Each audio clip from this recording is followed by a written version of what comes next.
హల్లెలూయా.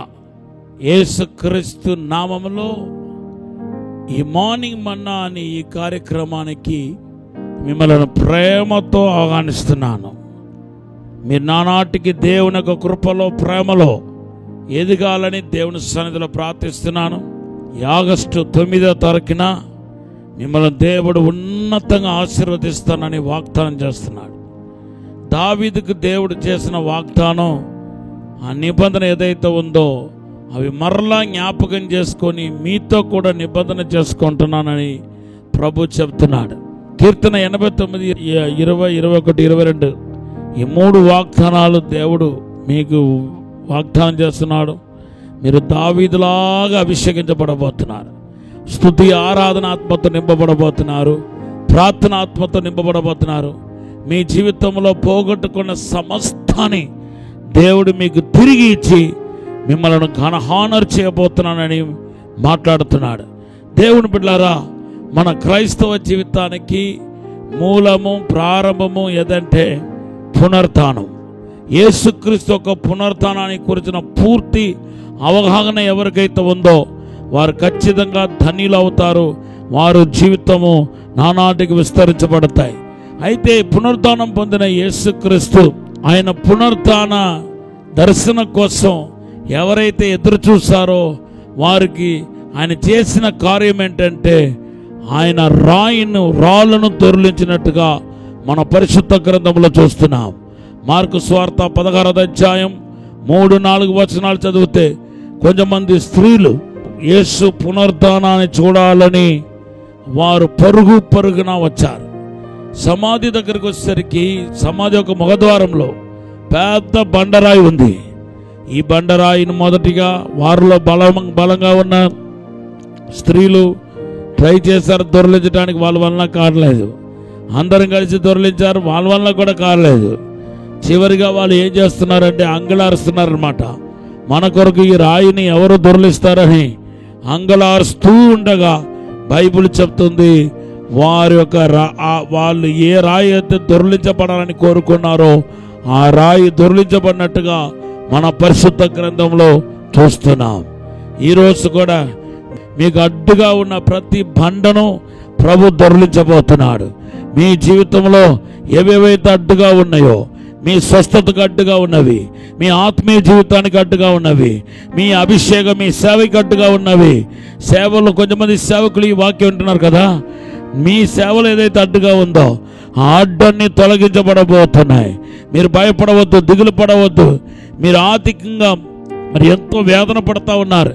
ఈ వాక్యం వింటూ ఈరోజు నేను ఎలాగా ఈ బిల్స్ అన్ని క్లియర్ చేయబోతున్నానో అని బాధపడతా ఉన్నారు. పరిశుద్ధాత్మ దేవుడు చెప్తున్నారు, మీ అడ్డు నేను తొలగించబోతున్నాను. ఎలాగైతే రాయిని దొర్లించానో అలాగే మీ రాయి కూడా దొర్లించబడబోతున్నాయి.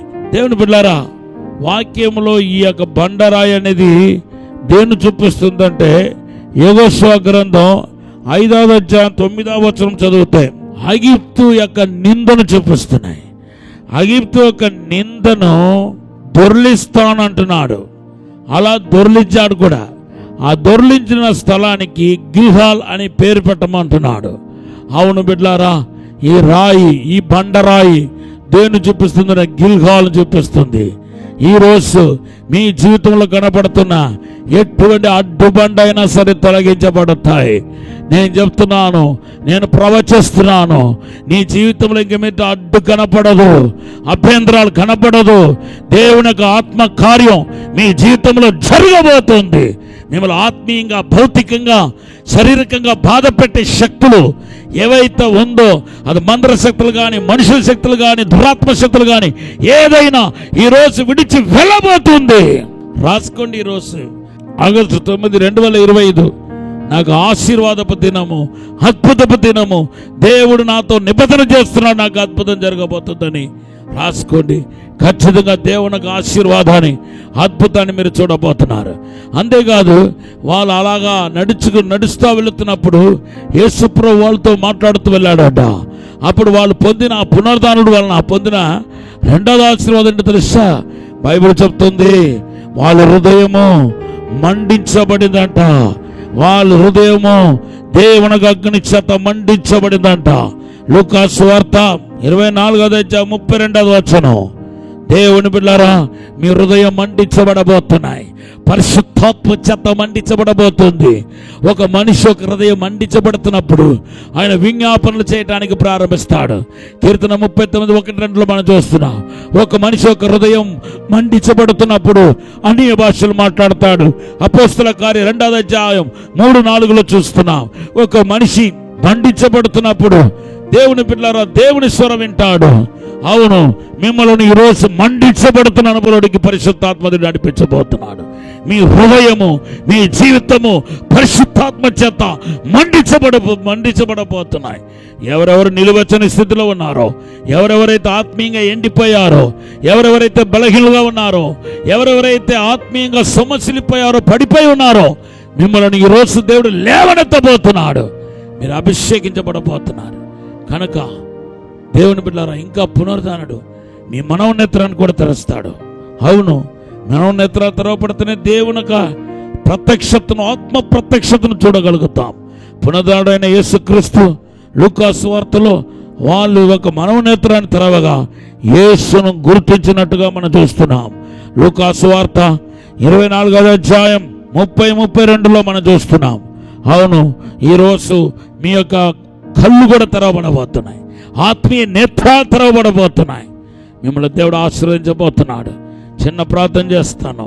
పరిశుద్ధము నమ్మకమైన పరలోక తండ్రి, ఈ వాక్యమైన ప్రతి ఒక్కరిని ఆశీర్వదించి అభిషేకించి బలపరచమని, ఆత్మతో శక్తితో నింపమని, తోడుండమని యేసు నామములో అడిగి వేడుకుంటున్నాము తండ్రి. Amen, amen. Have a blessed day. ప్రభు మిమ్మల్ని దీవించును గాక.